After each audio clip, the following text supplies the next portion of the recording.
Buenos días y bienvenidos a esta charla titulada Evaluación de sus competencias matemáticas de alumnos formados mediante metodología de algoritmo basado en números y cerrado basado en cifras. Un caso práctico de gamificación educativa. Mi nombre es José Piñero, vengo desde la Universidad de Cádiz y he realizado este estudio en ayuda de las compañeras Rocío Noriega y Malena Manchado Porras. Antes de entrar en la materia, me gustaría poner en antecedentes al oyente, ya que este trabajo circula en torno al fracaso en matemáticas que se presenta a todas las escalas educativas, no solo a nivel de universidad, como es mi caso, sino a nivel de educación primaria, secundaria y demás. Yo soy formador de profesores, doy clases de magisterio a futuros profesores de matemáticas y esos propios profesores de matemáticas ya muestran ansiedad hacia las matemáticas. La ansiedad hacia las matemáticas es un tipo de ansiedad diagnosticado y que tiene unas características específicas que pueden estudiarse y parametrizarse de acuerdo con una serie de valores que ya son bien conocidos en la bibliografía y que facilito aquí algún texto por si se quiere ampliar la información. En cualquier caso, uno de los factores clave de la ansiedad hacia las matemáticas es el miedo a la evaluación. El miedo a la evaluación degenera en una fobia natural hacia las matemáticas y eso a su vez en un fracaso matemático que se convierte en una gran bola que tiene consecuencias a futuro en todas las materias que están vinculadas con las matemáticas, la física, la química, la ingeniería, lo que al final le acaba colocando a España en muy malas posiciones respecto de nuestros homólogos y equivalentes europeos. Por lo tanto, nos planteamos atacar a esta realidad proponiendo metodologías innovadoras para evaluar la competencia matemática. En este caso proponemos fomentar nuevas prácticas para la evaluación de la competencia matemática, incorporando nuevas herramientas que sean mejor valoradas para los alumnos, ya que el examen clásico, tradicional, pues es percibido como muy agresivo. Entonces hemos pensado que podrían facilitarse entornos en los que se movilicen las mismas competencias y se trabajen los mismos conceptos sin necesidad de que el formato necesariamente tenga que ser de lápiz-papel. La idea de introducir estas metodologías innovadoras es que los escenarios, digamos, de aprendizaje sean diseñados por profesores en formación, supervisados evidentemente por profesionales y que sean implementadas en centros educativos y esto a su vez pues sea estudiado y sea trabajado como caso práctico en la universidad, de manera que exista una conexión entre los centros educativos, digamos, y la universidad. Y esto al final pues acabe convirtiéndose en una especie de ciclo virtuoso en la que los maestros en formación aprenden buenas prácticas de evaluación y los niños de los centros educativos pues se benefician de esas metodologías innovadoras. De acuerdo. Los referentes teóricos sobre los que nos centramos para desarrollar esta propuesta son la teoría del flow, que es una teoría vinculada a la motivación frente a un desafío y que vincula el nivel de conocimiento con la dificultad del problema.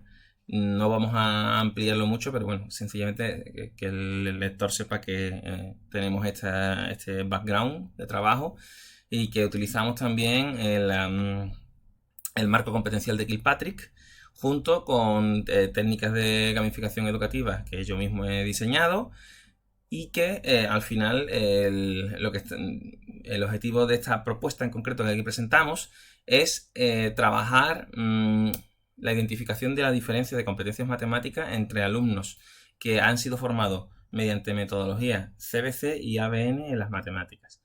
Voy a desarrollar esto un poco más porque soy consciente de que no todos tenemos por qué saber qué es esto. Con respecto a la formación en matemáticas, estamos hablando a nivel de centros de educación primaria y secundaria. Existen dos grandes metodologías de trabajo. Una metodología de trabajo que es la del método CBC que es usando básicamente este algoritmo de aquí, que todos conocemos, ¿verdad? Que implica alinear unidades con unidades, decenas con decenas, centenas con centenas, y en el que ocurren fenómenos como la llevada, ¿verdad? Cuando se trabaja este tipo de algoritmo, pues es un algoritmo cerrado, que solamente hay una vía de solución, y además este tipo de algoritmo está basado en una enseñanza que suele no ser manipulativa, suele no ser contextualizada. Su único manipulable de referencia es el ábaco y no siempre se trabaja en las escuelas. Ya sabemos de hecho que en las escuelas de educación primaria existen muchos menos manipulables de los que realmente son necesarios para la etapa educativa en la que están. Y este método CBC se confronta con otros métodos más innovadores, como en este caso el método ABN. El método ABN implica un algoritmo abierto en el que, por ejemplo, aquí se está haciendo la misma operación que antes, ¿verdad? Y tenemos que las cantidades pues, pueden descomponerse según las necesidades o según las habilidades que el niño vaya teniendo. Se pueden descomponer el 23 como 20 más 1 más 3, ¿verdad? Y se le van incorporando unidades a ese 35 hasta ir logrando hacer la suma completa. Entonces, sin entrar en detalles de cómo trabaja el algoritmo del método ABN, sí que es verdad que el método ABN trabaja con una enseñanza basada en manipulables y con un aprendizaje basado en problemas y en la contextualización de operaciones. Entonces, básicamente, estos dos métodos, digamos el CBC o tradicional y el ABN, difieren en la cantidad de manipulables que utilizan en el momento de su enseñanza. Llega un momento en el que esos manipulables, pues evidentemente se traducen en que los niños tienen desarrollados una serie de habilidades o no. Entonces, básicamente nuestro objetivo con la propuesta de hoy es tan humilde como evidenciar que estos dos niños, que saben ambos niños, digamos ambas escuelas de pensamiento, producen niños que son capaces de realizar estas operaciones, pero hay niños, pero eso no implica que ambos sean capaces de desarrollar la competencia matemática hasta el mismo nivel. Para trabajar proponemos el siguiente montaje experimental. Vamos a diseñar una sala de escape educativa en la universidad. Los investigadores vamos a diseñar una sala de escape educativa que tenga un contenido matemático, que esté adaptada al nivel curricular que hayamos decidido, y vamos a seleccionar una serie de problemas y materiales con las que crear esa sala de escape. Si quieren ampliar información sobre qué tipo de salas de escape ya hemos fabricado y sobre qué tipo de éxitos ya hemos cosechado, les dejaré, bueno, tengo otras charlas más en este mismo congreso en el que expongo otros resultados depurados y otras citas en las que ustedes pueden ampliar información si quieren. Una vez que esta sala de escape está diseñada y depurada, se implementa en centros de educación primaria de ABN y de CBC, en colegios, digamos, que usan una metodología u otra. Y también se han implementado en institutos donde en primero de secundaria pues se utiliza todavía o ABN o CBC. Una vez que estas salas han sido implementadas, se graba a los niños mientras van resolviendo los problemas de la sala, se crea un instrumento de evaluación de lo que sea que está ocurriendo en esa sala. En este caso hemos utilizado una metodología de análisis didáctico de font, que es la que usamos habitualmente, ya les digo, pueden ampliar información en las referencias, digamos, de la otra contribución. Y en base a este análisis didáctico, pues evaluamos a los niños. Una vez que esos análisis didácticos y que esos vídeos están transcritos, pues los llevamos al aula de la universidad y entonces hacemos una conexión final entre la universidad y lo que ha ocurrido en las salas en los colegios, digamos, de educación primaria. Al hacer esto, logramos cerrar este círculo virtuoso que hemos comentado y de hecho los propios estudiantes de la universidad proponen modificaciones a los problemas que nosotros mismos hemos diseñado. Aquí les dejo un extracto en el que se ve parte del problema que aquí vamos a discutir en esta pequeña charla de hoy, en la que se ve, bueno, pues una serie de niños encerrados. En este caso están encerrados en la biblioteca de un instituto, si no recuerdo mal. Estos son niños de primero de secundaria, si no me equivoco. Y el problema que tenían que resolver concretamente, pues es este de aquí, ¿verdad? Tenían que seguir esta estructura en la que se ve una secuencia piramidal que está constituida por números cuadrados. En este caso, por ejemplo, pues el número cuadrado es el número 1, 1 por 1, 1. El siguiente número cuadrado que aparece aquí abajo es el 2 por 2, 4, ¿verdad? Con lo cual vas apilando números cuadrados. Tendríamos entonces el 1 al cuadrado, el 2 al cuadrado, el 3 al cuadrado, el 4 al cuadrado, y los tenemos que ir sumando, ¿verdad? Entonces el problema básicamente te decía que para una pirámide de X pisos de altura, no sé si eran 7 pisos de altura o una cosa así, ¿cuántos cubos en total tendremos? Con lo cual tendremos que hacer la suma de los 7 primeros números cuadrados. Esta suma puede hacerse mentalmente o puede hacerse utilizando cubos. El problema de esta suma es que nosotros no les hemos dejado lápiz papel. Entonces obligamos a los niños a que utilicen cálculo mental. Recordemos que son niños de dos escuelas de pensamiento diferentes, una ABN y otra CBC. Entonces van a actuar distintos. Los cubos que se les facilita, el material que se les facilita, no es suficiente como para poder construir una pirámide de 7 cubos de altura. Les faltan cubos para los dos últimos pisos de la pirámide. Por lo tanto, no pueden construir manipulativamente la solución. Es necesario que diseñen una estrategia para resolverlo. Bien, haciendo esto, pues vemos que los niños ABN intentan construir primero el patrón manipulativamente, que cuando se dan cuenta de que es insuficiente, de que no tienen suficientes cubos, pues se buscan sus estrategias, se reparten el trabajo, de tal manera que unos niños pues hacen los cálculos de multiplicación, por ejemplo. Venga, este piso son 3×3, 3×3, 9. Venga, tú te acuerdas de que son 9. El siguiente piso son 4×4, 16. 9, 16. Bueno, pues tú haces las multiplicaciones, tú haces la suma.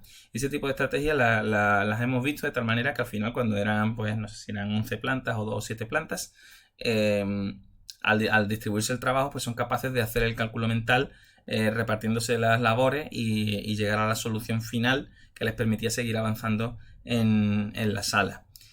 Por contra, en el caso de estudiantes trabajando por el método CBC, hemos visto que la primera y única estrategia que intentan desarrollar es la solución manipulativa, y que cuando no son capaces de resolverlo manipulativamente, estiman el valor. Bueno, pues esto más o menos tendrán que valer 100 y pico, y empiezan a preguntarnos por el walkie-talkie, porque ellos están aislados en una sala, en este caso la biblioteca, pero se pueden comunicar con nosotros por walkie-talkie, y nos empiezan a decir números al azar. ¿Es 100? No. ¿Es 101? No. ¿Es 102? No. ¿Es 103? Y van así. Evitan pensar y evitan tener que hacer cálculo mental. De hecho, al no tener soporte de lápiz papel, no son capaces de diseñar estrategias de cálculo mental o de simplificación de las operaciones. Con lo cual, básicamente tenemos que los niños formados por método CBC básicamente evitan pensar. Entonces, aunque son capaces de solucionar las mismas operaciones que en el método, que los niños educados mediante el método ABN, hemos evidenciado mediante este problema, mediante esta actividad gamificada, que los niños formados bajo método CBC parecen tener una atrofia en el desarrollo de la competencia matemática.